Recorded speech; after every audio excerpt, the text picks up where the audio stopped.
நிறைவாழ்வு AG சபை வழங்கும் morning மன்னாவிற்கு உங்களை அன்போடு வரவேற்கிறோம். கர்த்தருடைய பரிசுத்த நாமம் மகிமைப்படுவதாக. இந்த நாளிலே உங்களை சந்திப்பதிலே மிகுந்த சந்தோஷம். எனக்கு அன்பான தேவனுடைய பிள்ளைகளே, கர்த்தர் நம்முடைய பட்சத்தில் நமக்கு துணையா இருக்கிறார். நிறைய மனுஷங்க நமக்கு விரோதமா அநேக காரியங்களை செஞ்சாங்க. நமக்கு நிறைய சந்தேகங்கள் வரலாம்.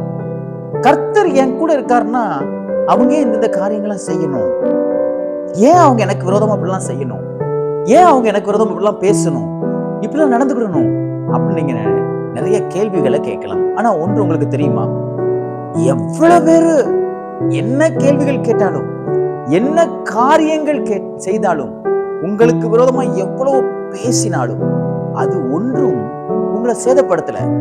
காரணம் என்ன தெரியுமா? நான் வேதத்தில் ஒரு வசனத்தை வாசிக்கணும் பாருங்கள். சங்கீத புஸ்தகம் நமக்கு எல்லாருக்கும் தெரிந்த வேத வசனம். சங்கீத புஸ்தகம் 91ஆம் அதிகாரத்துல ஒரு வசனத்தை நான் வாசிக்கிறேன் பாருங்கள். அழகாக சொல்லப்பட்டிருக்கிறது.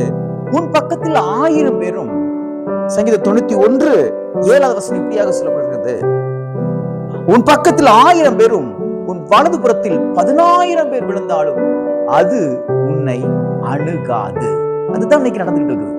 நிறைய பேர் விழுந்தாங்க, நமக்கு பாதிப்பை உண்டாக்கும்படியாக நம்ம மேல விழுந்தாங்க, நமக்கு விரோதமா பேசினாங்க, நமக்கு விரோதமா நடந்துகிட்டாங்க, நமக்கு விரோதமான காரியங்களை நிறைய ஈடுபட்டாங்க, நம்ம குடும்பத்தையே அழிக்கணும்னு சொல்லி நிறைய திட்டங்கள் போட்டாங்க, நமக்கு எதிர்காலமே இருக்கக்கூடாதுன்னு சொல்லி அதுல ரொம்ப கவனமா பல தீமையான காரியங்களை செஞ்சாங்க. நம்ம பிள்ளைகள் நன்றா இருக்கக்கூடாதுன்னு சொல்லி அநேக தீமையான காரியங்களை விதைச்சாங்க.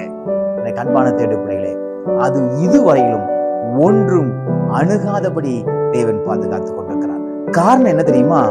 கர்த்தர் உங்கள் பட்சத்தில் இருக்கிறார். அது உங்களை அணுகவே அணுகாது. யார் என்ன பேசினாலும், யார் என்ன மாந்திரிகங்களை செய்தாலும் சரி, யார் உங்களுக்கு விரோதமான காரியங்களை யோசித்தாலும் சரி, அது உங்களுக்கு நிறைவேறாது. காரணம், கர்த்தர் உங்கள் பட்சத்தில் இருக்கிறார். எனக்கு அன்பான திருப்பிள்ளை, எனக்கு நன்மை கிடைக்கல நம்ம நிறைய நேரம் பேசணும். ஆனா தீமை நடைபெறாதபடி தேவன் நம்மை பாதுகாத்திருக்கிறாரே.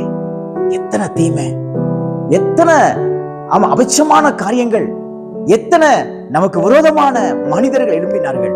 ஆனால் ஒன்றும் நம்மை அணுகாதபடி தேவன் நம்மை சுற்றிலும் வேலி அடைத்து பாதுகாத்துக் கொண்டாரே.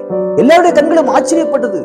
இவன் எப்படி தப்புனான், இவன் எப்படி மேற்கொண்டான், இவன் எப்படி இன்னைக்கு வரைக்கும் உயிரோடு இருக்கிறான், இவன் எப்படி இன்னும் அந்த வேலையில இருக்கிறான், இவன் எப்படி குடும்பம் இவனுக்கு இருக்குது, இவனுக்கு எப்படி இன்னும் பிள்ளைங்க இருக்கிறாங்க, இன்னாருடைய பிள்ளையா, அவங்க இன்னும் இருக்கிறாங்களா அப்படின்னு ஆச்சரியப்படுகிற அளவுக்கு உங்களையும் என்னையும் தேவன் சுற்றும் வேலி அடைத்து காத்துக் கொண்டார். இனியும் காப்பார். பயப்படாதீங்க. யார் எதை செய்தாலும் உங்களை அது சேதப்படுத்தாது. உங்க வேலையை சேதப்படுத்தாது, உங்க பிள்ளைகளை சேதப்படுத்தாது, உங்க குடும்பத்தை சேதப்படுத்தாது. தைரியமா இருங்க. நான் கர்த்தர் உங்க பட்சத்தில் இருக்கிறார். ஆகையால் பயப்படாம இருங்க. எல்லாவற்றையும் கர்த்தர் பார்த்துக்கிறார். இந்த நாள் ஒரு பாதுகாப்பின் நாளாக தேவன் உங்களுக்கு மாற்றி கொடுப்பாராக. God bless you.